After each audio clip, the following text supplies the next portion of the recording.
year. He said if you didn't know any better, he would think you were a 5th or 6th year senior out there with your football IQ. Are you just night and day difference between the time you came on campus last year as to how you are running things now? I can probably so. I've learned a lot, especially having a time off for injury and being in the film room, and just having that coach's perspective from just being out and not being able to be on the field. So it's been great just to get the talking to Coach Sweeney and seeing what he sees and try to think like him. So it's been I think I'm a lot better than what I have been before. Do you as a quarterback, or do you think most quarterbacks consider themselves a coach on the field, maybe at this level or the NFL, or is that something that's kind of really a different level for better quarterbacks? My thoughts about that is just really, to be able to play at the highest level and win the highest championships. You have to be a coach on the field, and the quarterback have to be the the leader, and have to think just like the head coach. And if you're able to do that, then the operation of the program will pretty much move smoothly. How much control do you have over changing the play from line of scrimmage, changing protections, things like that?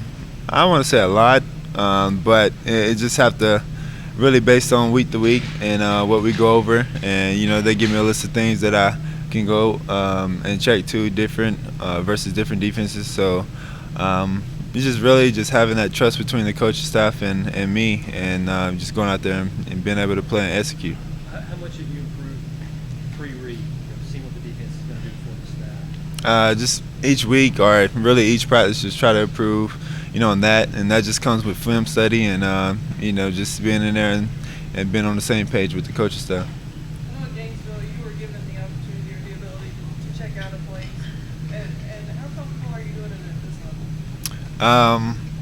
Right now I'm still learning. I'm still getting all the details down from for the offense, and each week is different. So I'm gaining that trust and gaining that that leeway to be able to change and operate whenever I want to on the field.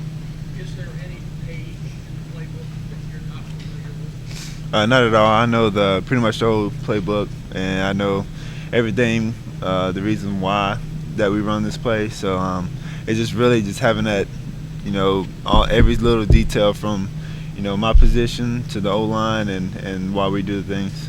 How much time have you spent looking at opponents already this season, opponents' defenses? Every little time I get to or have the chance to look at different opponents, I try to. But during fall camp, we were focused on Clemson and getting our program situated, and now just on the Wofford, and then so far on. Anybody that you've not looked at? Just anyone really after probably the Louisville game. So from Notre Dame and on, I haven't looked at yet. You have not. Not recently. Probably in the spring, but not now because we're focused on Wofford and and then we have App State and Louisville. So So back in the spring, you might have snuck a peek at Notre Dame. right, or unless you count. Or Georgia Tech. Yeah, unless you count, just rewatching the games from last year, or if just watching random games like that, on YouTube or sitting on ESPN. But other than sitting down and doing studying, not so much because we were worried about Wofford.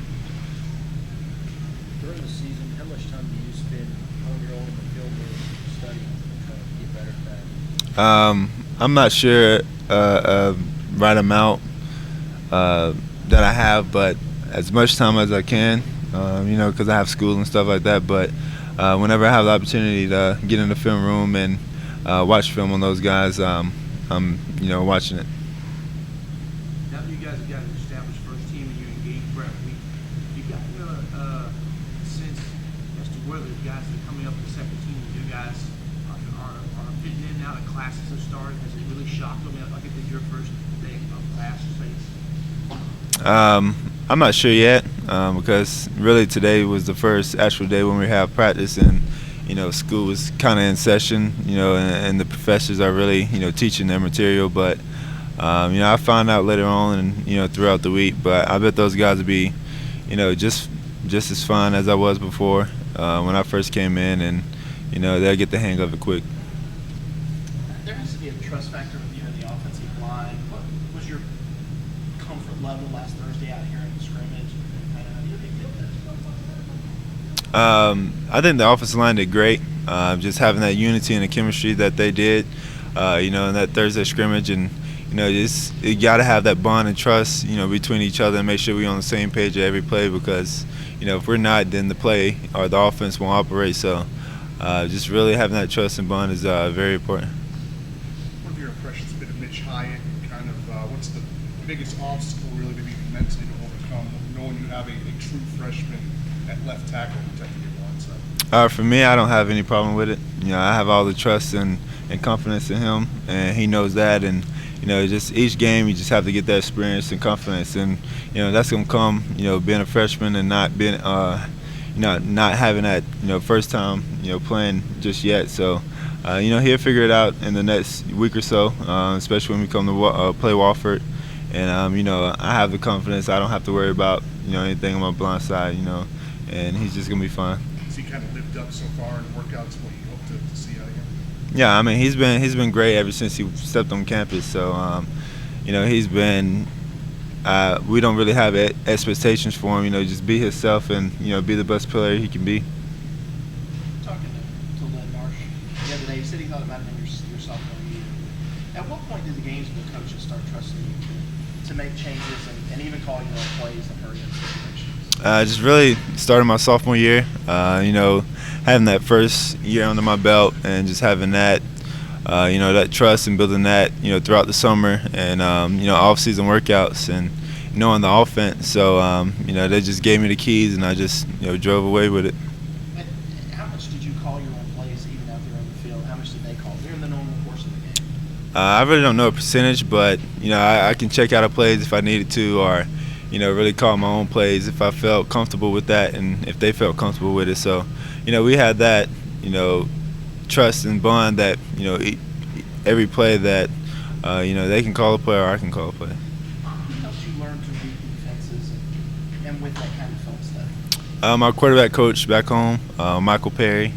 We just, throughout the summer, just watched different films, NFL, college films, and, he just taught me the basics and how to read defenses. How much did that help once you got here, and then how much did you even have to escalate that once you got here? It was great. When I stepped on campus, I was ahead of the game, and that's why I kind of came in the system and operated pretty smoothly because, I was ahead of the game. Coach Elliott mentioned you would ball boy Falcons games. Did you do that? Have you done that for I did that maybe 3.5 years throughout my whole high school career. I was able to go to their training camp and spend time with those guys and be at the games during game day. So that was a great experience. what did your core take away from that experience with whatever interaction you may or may not have had with these guys? Just really just how important this game is and how important knowing your every little detail and everything you do, has a cost and, has a why behind it. And so just really just taking every opportunity you can and really just going at it and going at it hard. Somebody emerges that in that situation? I wouldn't say mentor, but I kind of knew the guys. Matt Ryan, was able to talk to him a little bit. Julio Jones, Roddy White, Harry Douglas, a couple of defensive guys. So just really having a chance to meet those guys and talk with them and learn what they've been through was pretty cool. The hype around him is really skyrocketed this year, player of the year, preseason, Heisman talk and all that. Is that inspirational at all? Is that motivational? Is it kind of scary? Or is it, do you think nothing about it? I really don't think nothing about it. It comes, I guess, with the territory now I'm in that people want to, hype me up. And so if it happens, it happens. But right now I'm just focused on, on me, and everything else is going to take care of itself. Coach Elliott mentioned that it feels like you've overcome a mental hurdle of your knee and trusting your knee. He said Adam Choice is a guy he doesn't think has gotten to that point yet. Have you talked to Adam about how to handle it, come back from knee injury? He had his surgery before mine, and we went through the whole process together. You know, it's only so much I can say to him. You know, we both encourage each other. You know, I talk to him every day at practice and make sure that he's doing all right and, you know, not overdoing something if you don't feel comfortable doing it. So he'll be fine. You know, he's just something that he got to get over the hurdle and you know, trust in it again. How did you get over it? Just really, just my faith and you know, just knowing that, you know, I was gonna be all right, and you know, just doing my, you know, treatment and rehab, and you know, if it happens again, it happens. But you know, just really, you know, playing with no fear. How's your timing coming with Deshaun and Ray starting to figure each other out and get on the same page there? We are. You know, they were able to come in this summer and learn the offense, and was able to do 707 with us. So just having that and fall camp, it's been great, and getting those guys in the role of everything. What's the difference between working with different centers? You know, when you have Ryan Norton, say the next series, if he's tired, you've got Jake Guillermo. Is there a different snap coming at you? Yeah, it's a different in the snaps and the way they do things, but you know, it's just for me, I have to, you know, be comfortable with, you know, anyone that's up there snapping the ball. So, you know, throughout practice they change it up, and you know, I take snaps from different centers. So, you know, I'm comfortable with all the guys that they put out there. You gonna be using the clap a lot for the cadence this season, or more for a noisy environment on the road? Just really, you know, based on that week, what we want to do, whatever the offensive staff and, you know, Coach Sweeney want to do that week. So, you know, I'm up for anything. All right. Thank you, everyone. Appreciate y'all.